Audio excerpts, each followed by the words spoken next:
recently listened to a speaker who spent about 45 minutes off topic. We were all waiting for him to get to the point. And what he did instead was use that time to try to endear himself to every demographic that was in the room, I think. He insulted women. He made himself out to be this macho character. And then I was waiting for it, and eventually it showed up, that word, hey.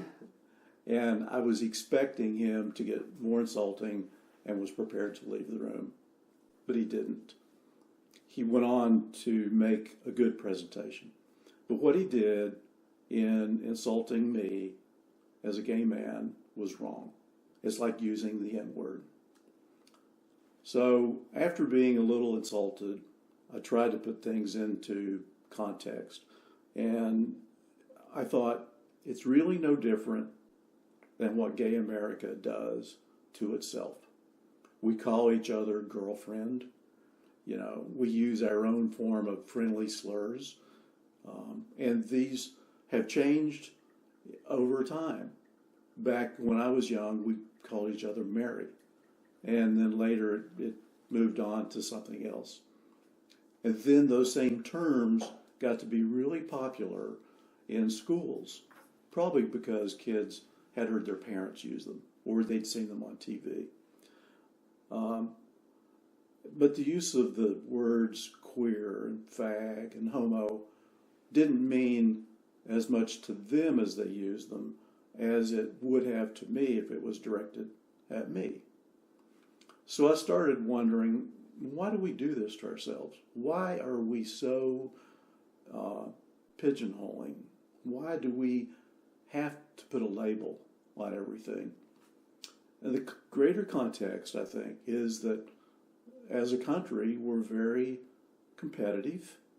The media likes to give us lists of the best of this and the worst of this. Our parents are probably always comparing us to the other kids.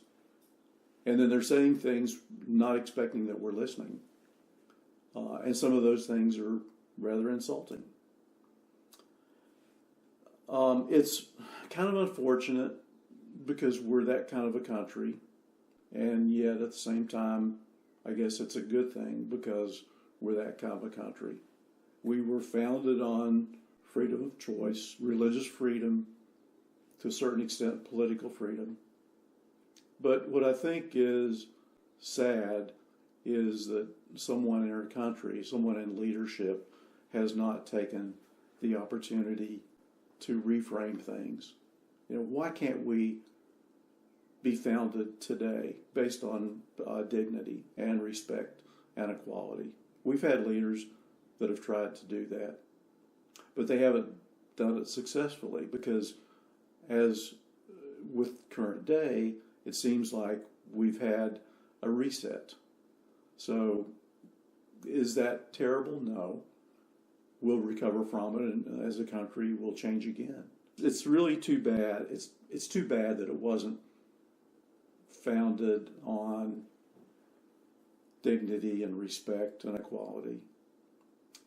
But that's really not terrible. We have the opportunity to change things now, so that whether it's by actions of our leadership or whether it's because our parents see the opportunity to change the way that they refer to other groups or say things that their children are going to overhear, we can all make a difference. We just need to start doing it.